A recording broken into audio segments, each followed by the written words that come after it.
El Señor esté con ustedes.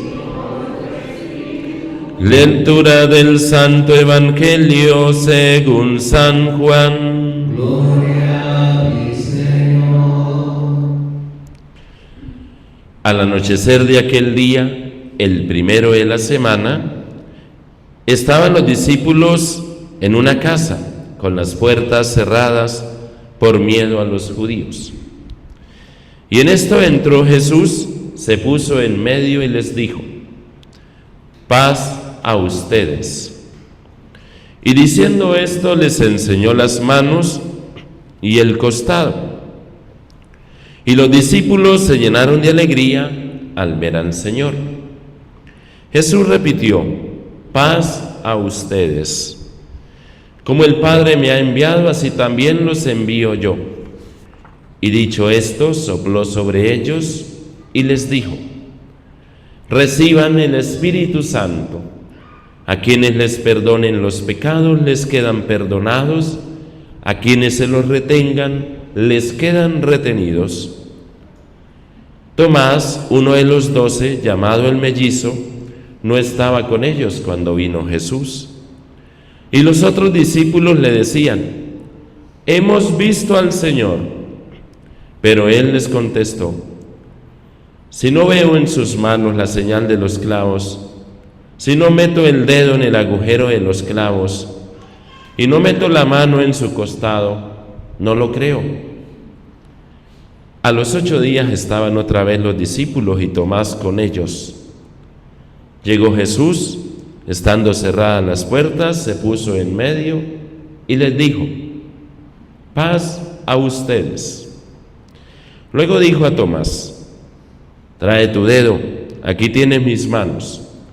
Trae tu mano y métela en mi costado. Y no seas incrédulo, sino creyente. Contestó Tomás: Señor mío y Dios mío. Jesús le dijo: porque me has visto, has creído. Bienaventurados los que crean sin haber visto. Muchos otros signos que no están escritos en este libro hizo Jesús a la vista de los discípulos.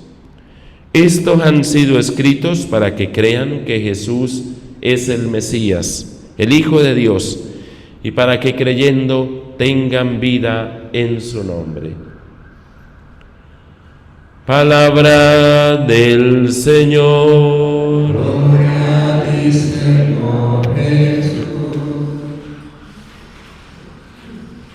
Segundo domingo del tiempo pascual, llamado Domingo de la Misericordia Divina. Por eso tenemos aquí la imagen de Jesús misericordioso, presidiendo justamente este altar de la palabra de Dios, el ambón, donde justamente hoy la palabra que hemos escuchado viene a señalarnos concretamente 3 aspectos de la misericordia de Dios. El primero es entender que la misericordia de Dios se manifiesta esencialmente en la vida de la comunidad eclesial. Es así que en el libro de los Hechos de los Apóstoles se nos narra precisamente cómo va surgiendo y acrecentándose aquella comunidad cristiana como fruto de la predicación de los apóstoles, donde vivían todos unidos, donde lo tenían todo en común, donde ninguno pasaba necesidad, donde acudían con perseverancia al templo con un mismo espíritu, donde alababan a Dios y eran bien vistos por el pueblo. Esa misericordia de Dios que se expresa en la caridad entre unos con otros, esa misericordia divina que se expresa en las obras de misericordia. Por eso ninguno pasaba necesidad, y es un modelo, es un referente clarísimo para nosotros que vivimos en una cultura cada vez más ampliamente egoísta, donde cada uno está cerrado en sus propios intereses. Se nos invita a mirar de nuevo a ese modelo de comunidad que es el modelo querido por Dios. El segundo signo de la misericordia de Dios nos lo presenta la segunda lectura, con la primera carta del apóstol San Pedro, y es mostrarnos cómo esa presencia de Dios ante todo es regeneración, dice, para una esperanza viva, para una herencia incorruptible, intachable e inmarcesible, reservada en el cielo a ustedes. Celebrar a Jesucristo resucitado es celebrar no solamente nuestra salvación acontecida en el madero de la cruz y que se perpetúa sus frutos y efectos en cada Eucaristía celebrada, sino es celebrar también el renacer a una vida nueva, porque se nos abren en virtud de la resurrección de Cristo las puertas de la eternidad, las puertas del paraíso, cerradas al hombre y a la mujer a consecuencia del pecado desde el comienzo, el pecado original. Por eso nos ha regenerado el Señor mediante su resurrección para una esperanza viva, para una herencia incorruptible, la herencia del cielo, para una herencia reservada en el cielo a cada uno de ustedes, los que crean, nos dice hoy el Señor. Y el tercer signo de la misericordia de Dios nos lo presenta el Evangelio y se centra en esa experiencia maravillosa de la reconciliación. La misericordia entendida como reconciliación. Entonces nos dice San Juan hoy en el capítulo 20, sopló Jesús sobre los apóstoles allí congregados y les dijo: reciban el Espíritu Santo. A quienes les perdonen los pecados, les quedan perdonados. Y a quienes se los retengan, les quedan retenidos. Y díganme ustedes, si no es maravilloso ese espacio de la misericordia de Dios para con nosotros, frágiles pecadores, donde tenemos la oportunidad de ser lavados, ser limpiados de nuestra inmundicia, de nuestro pecado, allí en ese pequeño escenario de la confesión, donde el sacerdote actúa como instrumento de la misericordia de Dios.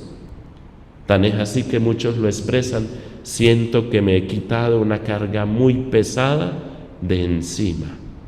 Es Dios que, como aquel Padre misericordioso que nos presenta el Evangelio de San Lucas, nos aguarda a que volvamos a Él con un corazón contrito y humillado. Y allí acontece si hay de verdad un arrepentimiento interior. Ojo, esa es la clave. No es llegar a la confesión de cualquier manera. Es preciso un arrepentimiento sincero, real, que vaya unido a un propósito real de cambio, de enmienda. Y es allí donde vamos a experimentar en ese precioso momento cuando el sacerdote, extendiendo su mano, es la mano del Señor, porque el sacerdote actúa en la persona de Cristo, se nos dice: yo te absuelvo de sus pecados en el nombre del Padre y del Hijo y del Espíritu Santo.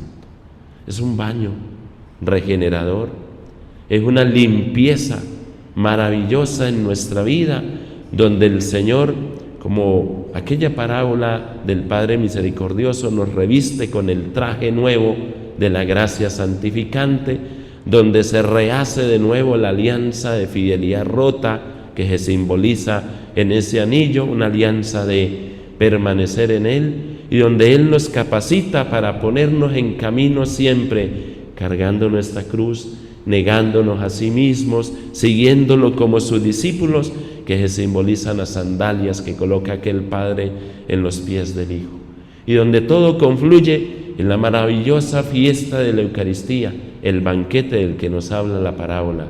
Es toda una imagen maravillosa de cómo efectivamente, como lo concluye allí, hay más alegría en el cielo por un pecador que se arrepiente y se salva, que por 99 justos que no necesitaban salvación. Por eso el Señor, en su divina misericordia, no deja de llamarnos y de atraernos hacia Él, y no deja de invitarnos a salir de nuestras poquedades, de nuestras fragilidades, y de abrirnos paso precisamente a esa misericordia suya. Al Señor que nos da su palabra, sea el honor y la gloria por los siglos de los siglos.